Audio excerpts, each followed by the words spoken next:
నమస్కారం సార్. నమస్తే అండి. సార్, డాక్టర్ గారు, అసలు ఈ వెన్నునొప్పి ఎందుకు వస్తుంది? ప్రధాన కారణం ఏంటి?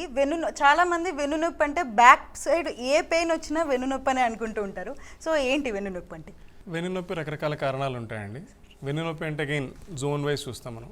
మెడ నుంచి నడుము దాకా కంప్లీట్గా స్పైన్ ఉంటుంది. సో దీనిలో మెడ నొప్పి, వీపు నొప్పి, నడుము నొప్పి, దీన్ని మనం మామూలుగా వాడుక భాషలో చెప్పాలి అంటే సో అన్నింటినీ కలిపి వెన్నునొప్పి అనొచ్చు.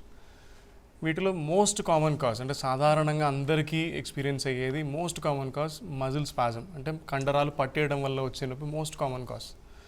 అందరూ భయపడినట్టు వెన్నునొప్పి రాగానే డిస్క్ ప్రాబ్లం ఉంటుంది, లేదు వేరే అన్బేరబుల్గా ఉంటుంది, చాలా సీరియస్ ప్రాబ్లం ఉంటుంది, భయపడే కారణాలు సిచ్యువేషన్స్ ఏవైతే ఉంటాయో అవి చాలా తక్కువ ఉంటాయి. Predominantly it is muscle pain, కండరాలు పట్టేయడం వల్ల వచ్చే నొప్పి, లేకపోతే కండరాలు సరిగ్గా ఉండకపోవడం వల్ల వచ్చే నొప్పి ఉంటుంది.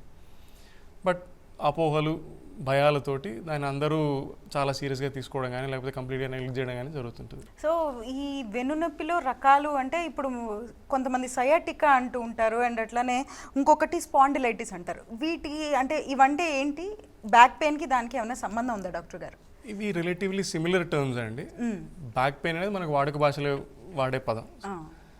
సయాటికా అనేది యాక్చువల్గా డిసీజ్ కాదు. సయాటికా అనేది సిమ్టమ్. అంటే మనం ఏదైతే బ్యాక్ పెయిన్ అని మామూలు సాధారణ భాషలో వాడుక భాషలో మాట్లాడతామో దాన్ని కొద్దిగా మెడికల్ పదాలు వాడితే దాన్ని సయాటికా అనొచ్చు.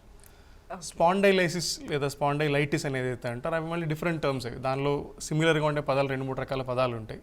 అవి స్పాండైలైసిస్ అని, లిస్థసిస్ అని, స్పాండైలైటిస్ అని, స్పాండైలో డిస్కైటిస్ అని రకరకాల పదాలు ఉంటాయి. అంటే ఇన్ఫెక్షన్ దగ్గర నుంచి డిస్క్ ఏదైతే మనం మాట్లాడుకుంటాం వెన్నుపూస మధ్యలో డిస్క్ ఉంటుందో అది డ్యామేజ్ అవ్వడం కావచ్చు. ఇన్ఫెక్షన్కి ఒక పదం ఉంటుంది. ఎముక విరిగిపోయి అక్కడ వెన్నుపూసలో ఎముక విరిగిపోయి జరిగిపోతాయి, దానికి ఒక డిఫరెంట్ పదం ఉంటుంది. సో అవి మెడికల్ పరంగా మనం మాట్లాడే పదాలు.